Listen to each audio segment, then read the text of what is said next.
I'm Dr. Nelson Odume. I'm a researcher in the Unilever Center for Environmental Water Quality. As a water resource scientist, my interest is on freshwater sustainability. How do we get people to understand the importance of freshwater? And to continue to survive, we have to manage our freshwater resources sustainably. I applied for a very competitive RISE program, which is actually being funded by the Carnegie Corporation of New York and is being managed by the Science Initiative Group in Princeton University and in Kenya. Then I was invited to study for my MSc degree in water resource science here at Rose University. Within the Institute for Water Research, we have the Unilever Center for Environmental Water Quality. And we have for many years focused on the biophysical, looking particularly at the effects of pollution. But it became really clear that something different needed to be done if you wanted research to be used and not just left on a shelf as a report or a paper. This is Mr. Mbulelo. He's the sharp for the Water for Dignity project, which we have actually been running based on citizen science. We're going to one of our sites at Kulumani Water for Dignity, a citizen science-based project that is around Grahamstown East. We have actually worked together over the years in establishing One Street, One Tank initiative. The concept is that human dignity is linked to water. Yes. So you cannot be talking about human dignity without access to adequate water of good quality. In recent time, I have now recognized the importance of value system and ethics in the social aspect, so that if people are going to work towards freshwater resource management, you need to understand the value system that underpins their behavior. Allow people to work towards a common outcome in achieving freshwater resource sustainability. So you combine the ecology, the biophysical aspect with the social aspect.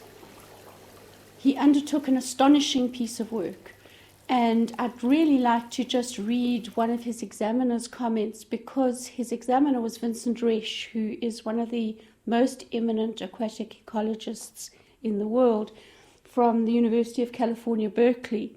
And he writes, "In fact, this is one of the most ambitious research projects of the more than 100 I have reviewed over the past 40 years.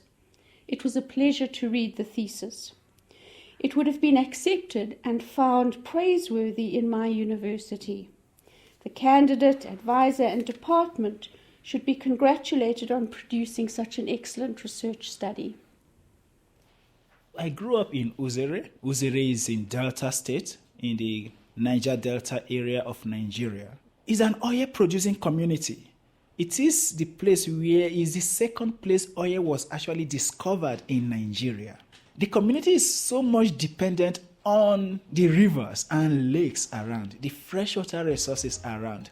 It's a major livelihood stake for the community. And I guess that is one of those things that actually stimulated me to go into water resource science. We are going to the wastewater treatment work in Utinek, where we actually did some of the work around the wastewater treatment work, trying to understand the effect of wastewater on river ecology. The Swartkops River is actually one of the most degraded river ecosystem in the Eastern Cape of South Africa because it drains an urbanized catchment. And one of the reasons is that there are a lot of wastewater treatment works that discharge into the Swartkops River. So in terms of holistic approach, the Nelson Mandela Bay municipality have graciously agreed that we can work together to make things happen.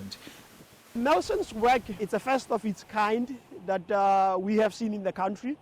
There isn't an experiment of some sort or a tool of some sort that can be used for actually monitoring the receiving water of our treatment effluent. The challenging thing with wastewater treatment is that you always get new things probably on a daily basis. Your flows into the system are not stable. you get something happening and then you need that technical expertise. They have the time as the university to do the researches.